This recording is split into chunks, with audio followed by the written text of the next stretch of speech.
જામનગરમાં ગઈકાલે શુક્રવારે આમ આદમી પાર્ટીની જનસભામાં પાર્ટીના વરિષ્ઠ નેતા ગોપાલ ઇટાલિયા પર એક શખ્સ દ્વારા બૂટ ફેંકવાની જે ઘટના બની તે ઘટનાના વિરોધના ભાગરૂપે આમ આદમી પાર્ટીના જામનગર યુનિટ દ્વારા આજે શનિવારે બપોરે શહેરના લાલ બંગલા સર્કલ વિસ્તારમાં વિરોધ પ્રદર્શન કરવામાં આવ્યું હતું અને ધારાસભ્ય ગોપાલભાઈ ઇટાલિયા પર થયેલા હુમલાને કડક શબ્દોમાં વખોડી કાઢવામાં આવ્યો છે।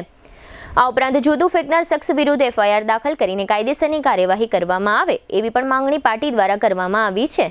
પાર્ટીના શહેર પ્રમુખ રાજેન્દ્રસિંહ સોઢાએ એક મહત્વની વાત એ કહી છે કે પોલીસની મંજૂરી મેળવ્યા બાદ જ શુક્રવારે ટાઉનહોલના મેદાનમાં આમ આદમી પાર્ટીની જનસભા યોજવામાં આવી હતી।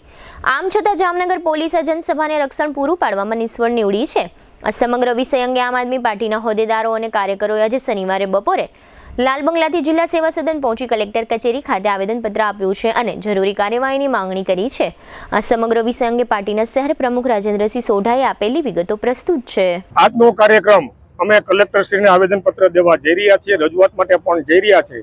ગઈકાલે જામનગર શહેર આમ આદમી પાર્ટી આયોજિત જે સભા યોજવામાં આવી હતી એ સભા દરમિયાન જ્યારે ગોપાલભાઈ ઇટાલિયા શ્રીનું વક્તવ્ય ચાલુ હતું ત્યારે કોંગ્રેસે એના એક કાર્યકરને મોકલેલ અને ગોપાલભાઈ ઇટાલિયા ઉપર જે જૂતું ફેંકવાનો, જૂતાનો ઘા કરવાનો, હુમલો કરવાનો જે સઘન પ્રયાસ કર્યો તેને અમે કઠિન શબ્દોમાં આવી નિમ્ન કક્ષાની પ્રવૃત્તિ કરી છે, અમે એને વખોડી કાઢી છે અને એના ભાગ સ્વરૂપે આજે અમે વિરોધ પ્રદર્શન કરીને કલેક્ટરશ્રીને આવેદનપત્ર દેવા જઈ રહ્યા છીએ। માંગણી એક જ છે કે એના ઉપર કાયદેસરની ધારાધોરણ પ્રમાણે, ભારતીય સંવિધાન પ્રમાણે એના ઉપર પોલીસ ફરિયાદ કરે, અમે એની પોલીસ ફરિયાદ કરે, કારણ કે આ પ્રમાણે અમારી પાસે પોલીસ ડિપાર્ટમેન્ટની તંત્રની મંજૂરી હોવા છતાં શા માટે આવા તત્વો આવીને અમારી જનસભાને જે ડિસ્ટર્બ કરે છે અને અમારા જનસભાના પ્રતિનિધિઓનો કે આગેવાનો એની ઉપર જેવા હિચકારી હુમલા બને છે, એના માટેની અમારી આજે રજૂઆત છે અને વિરોધ છે અને રજૂઆત કરવા કલેક્ટરને જઈ રહ્યા છે। GTPL જામનગર ન્યૂઝના પ્રાયોજક હતા। 1989 થી અત્યાર સુધી દરેક પેઢીએ જેને પસંદ કર્યું છે